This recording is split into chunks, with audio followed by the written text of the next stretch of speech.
What's going on, everybody? Welcome back to Ask Sirr Love. It's your boy Sirr Love, and I got another episode coming to you, and I'm excited about this question because I think it's funny. I don't think it's funny. I just think it's an interesting. I don't know. It's an interesting question. It's a scenario question. I think this is dope, and I'm going to work through it in real time. I didn't spend any time thinking about this proactively, so I just want to work through it. So you're going to watch me work through this. We're going to work through it together. But my guy PM said, "Hey, bro, could you please answer this question? I've been called for a record deal meeting. I don't have hit records as such, but they are showing interest in me. However, I don't want to sign for a lesser amount than 1 million. Either way, I gotta pay it back to them, right?" Crying, laughing face. So how do I go in and negotiate with them and seal the deal? I really want to get this money. What points do I get in? Thank you for sending this question. This is a fun question. And for anyone else that wants me to answer their question, leave it in the comments. Leave a comment, and I would love for us to talk about this. How would you guys negotiate this? Let's talk about my thoughts on it. So a couple things here. And I want to break it down. I've been called for a record deal meeting. All right. Now, if you've been called for a record deal, right, called to a meeting, then the first thing I'd be looking at is how the call went down. Who called you, right? How high up was the person that called you? Let you know kind of what you're dealing with, what your negotiating power is, who's interested in you. Are there other people calling you, or are you only being pursued by one company? And when they call you to set the meeting up, are they willing to fly you out to them? These are critical points to let you know how committed they are. If you're not getting called in by someone that's high up, senior level, so a senior A&R or, a VP of A&R or someone that's at a higher stature, or the president of the company or something of that nature, then going in and trying to get a ticket is going to be tough out the gate. Warn you now.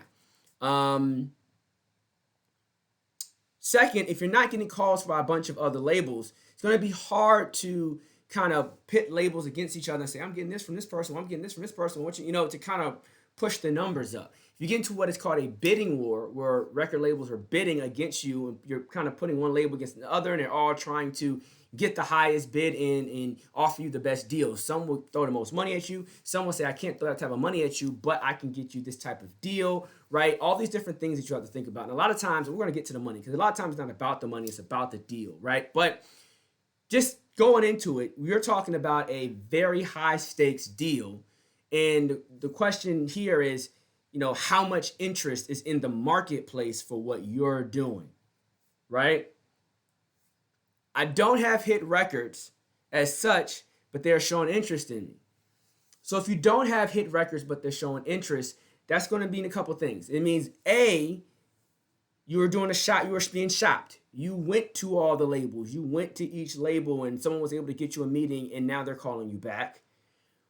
Or you've been independent for a long time. Your numbers have been consistent and now they're calling. You don't really have a hit, but you've had consistent streaming success and the labels are not interested in you. Like that, those would be the scenarios. Because if you don't have a hit record, how else do they know about you? Consistent success, or you walked into their office.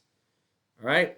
Because you're not going to be getting multiple labels calling you if you just kind of had a dope little video that went viral. Well, that would be a hit. That would be a hit, right? So there are labels that may call you out of obscurity. Like, I saw your Instagram page, I just think it's real, I want to work with you. But normally those are going to be junior level A&Rs that want to take more risks, that want to do artist development, they want to meet your manager, they want to try to work things out with you. But if someone's coming at you with the power and authority to grant a real complex deal or a high value deal, then you've got to be doing something a little bit more than that. So you shopped around and they bit, right? The team sold the fuck out of you, or you got some consistent success. So let's use one of those scenarios, because that would be realistic. However, I don't want to sign for less than $1 million. And that's where it gets complicated. So on one side it's complicated, on the other side it's very simple.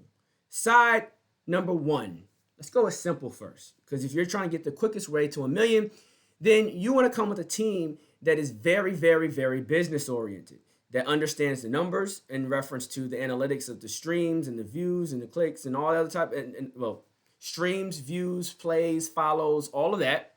That's one set of numbers. They also understand the numbers from a marketing perspective, the clicks, the analytics, the markets, the demographics, the blah, blah, the locations, regions, da, da, da, right? Outside of that, you also have to be really astute with the financial numbers. We invested X, we got a return of this. When we invest X into this, we get a return of that. And merchandising numbers are doing this. We're up 20% from the last whatever percentage, the last time frame, whatever period. Periodically every quarter, we've been growing at whatever percentage per quarter. Like the team needs to know the numbers.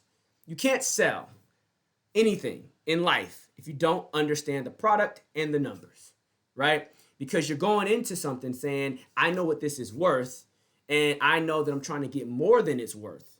Anytime you're trying to sell something, right? I want you to pay more than it's worth.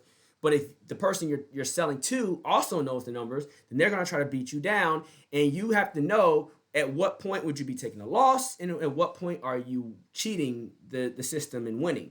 And the only way to know that is the numbers. And if you don't know all the numbers and you can't map out everything that I just said, you're really not in business, and there's no way you're even in this conversation, right? And that's real talk. So if you're an artist or manager or whatever right now, and you don't know that type of information about your client, you're not in this conversation without a hit record, right? All right. So boom, you have all that information, and your team is able to sell the brand and the value and how you're moving and the marketing campaign, and everything is just solid. The label feels like, wow, if we give them money, they can do their thing. It's going to go two ways with that type of scenario. Way number one, you're going to be able to accurately forecast what you're going to do. Look, we're already going to do 1 million over the course of the next 3 years. We'd be willing to sign with you now for 1 million and sign with you for the next 3 years, on the assumption that you're going to do all these different things that are going to help us do more than 1 million over the next 3 years. We're going to do 1 million anyway. Now, if the label sees that, they'll go, okay, the numbers are right. You are going to do 1 million anyway. We want 100% because we're going to give you 1 million now. We want our million back. And he said, I'm not going to do 100%. What if we do 80-20? You're going to be in those type of conversations, right? Because they're going to say, I want my million back. You say we're going to get it in 3 years. Well, then I'm basically giving you a loan. Now I need a return on my investment. I need some interest, right? I need to make more than the million that I gave you. So you're going to be in that type of conversation. You may find yourself in a scenario where you actually end up taking less money because you don't want them to take so much ownership in your project, right? This is just figurative. It can go a lot of different ways. That might not be exactly how it goes, but conceptually that would be how it goes, right? You may also be able to do some type of forecasting, right? Where it's not exact. Well, instead of exact forecasting, you're doing what's the other type of forecasting called? I forgot the difference. There's different types of forecasting. But anyway, there's another form of forecasting where it's predictive forecasting, where you're saying based off of these metrics, we should be able to do this over a larger period of time, right? And at some point, like you typically draw the map, the graph would have this type of parabola going across it, right? Where you can show when you're going to get to the point of, the returns decreasing. And you can kind of predict what the numbers will look like over time. When will you get to a steady state of performance? Things of that nature, right? Predictive forecasting would happen based off of you knowing your previous returns. Hey, in the past, we invested X amount and we got a 20% return, whatever percent return. So you label, if you give us this and we're able to match the type of returns that we historically have produced, then we should have this output, right? We only had $10,000. Out of our $10,000, we made 50, right? That's a 5x return. So we believe that if you give us 100,000, we can make 500,000, right? That's a 5x return. We're going to do the exact same thing that we did with the 10,000. We're just going to do it across more markets, and the markets are all the same, have the exact same following, the exact same, all those other numbers, right? The exact same types of people are in these other markets, these 5 other markets that we have identified, where we feel that we'll get the exact same type of success.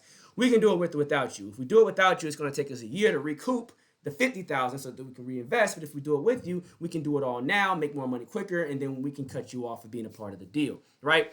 This is very number driven, you have to know your shit to have these types of conversations, right? And then you can go in and you can definitely get $1 million, right? Because in that type of scenario, you already know if I get $1 million, I can probably make 10 out of it. And if I can make 10 out of it, then they can get 1.5 or they can get 2. I'll walk away with 8 after $1 million loan. That's dope, right? Or 7 or 6 or whatever you think is right. Because otherwise you would have been waiting 3 years to hit your million. But with this deal, you can get to 8 million or 6 million or whatever in a 1 year period. It may make sense. If your team has the numbers mapped out like that, you understand your market, you understand your audience, all these things, you can do that. Now, how many artists can do that? Very few. Honestly, because in order to have that type of data, you have had to have been independent and succeeding and performing well for an extended period of time. You probably have 5 years of winning, right? 5, 6, 7 years of winning before you can even do some shit like that, right?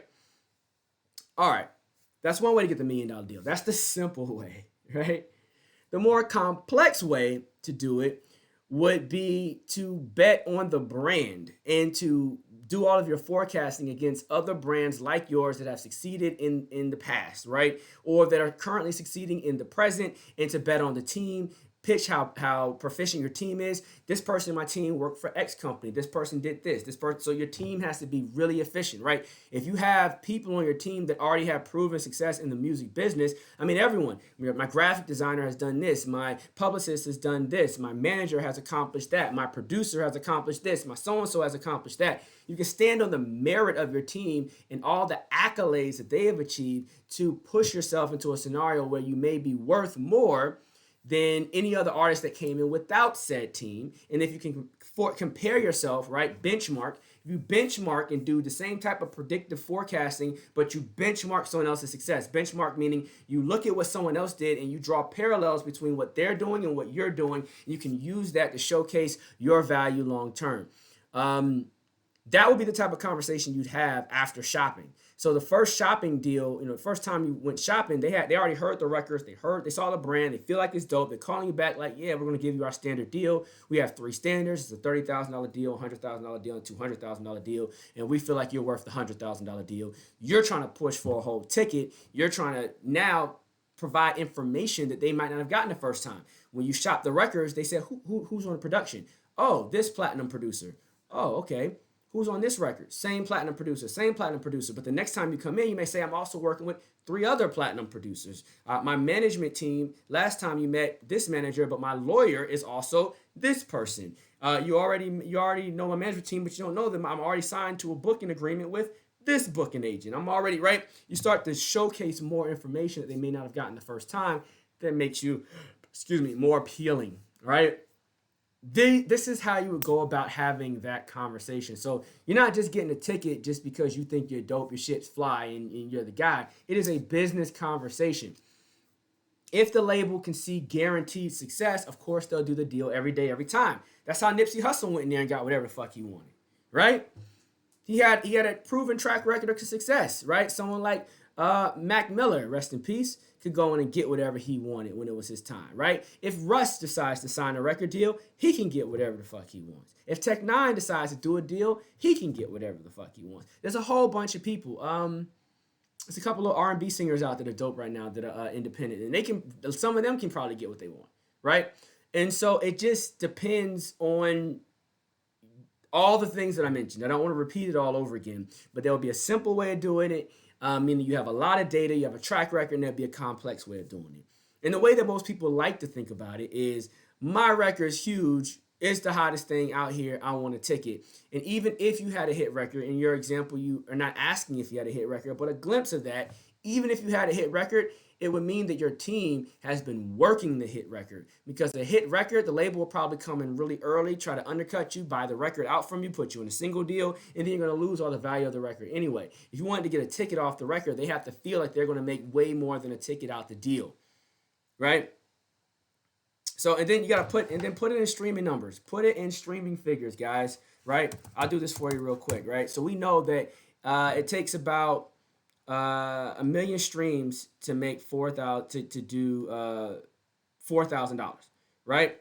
1 million streams for $4,000. So if I took $1 million and I divide it by 4,000, right? Then that's 250 what? 250 million streams is what's required for you to hit $1 million. And so when you say you have a hit record, do you have a hit record that's about to do 250 million streams and generate $1 million, knowing that you're not going to keep all that, because some of that's going to go straight out to mechanicals.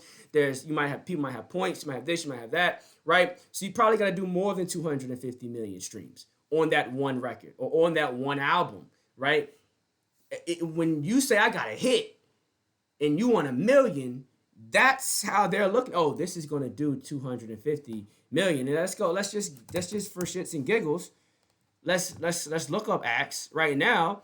Who, you know what I'm saying? See who the fuck is doing that, right? And I'm just going to use Spotify for now. There's other resources that give you a consolidated view of everyone, all their platforms and what they're doing, but I don't want to do all that. I just don't want to do all that, right? So the reason I said people like, what I say, people like Russ, right? Why can people like Russ do it, right? Let's go to Russ. Why can people like Russ do it? Because if we go to Russ, look how many fucking streams he has. This record, Psycho, made him $1 million. What did I just say? 250 million streams? $1 million, $1 million, $1 million, $1 million, like $1 million. These are the first 5 records. Each one of them made $1 million, right? This one, almost there, right? And then and this is top 10. And then you start adding them all up together. How much is this catalog doing? Mind you, this is just on Spotify. He's also on Tidal. He's also on Deezer. He's also on Apple Music and Google Play and all that type of shit, right? So yes, he can walk in and ask for that, but he's making so much more than that. Doesn't make any goddamn sense to ask for that, right? So how many streams are you doing, right? To go in and ask for those types of numbers, right? I hope that was helpful. Hope that was beneficial. I'm trying to make sure I did the math right. 4,000 divided by a million divided by 4,000. So you're trying to get $4,000. I think I did that right.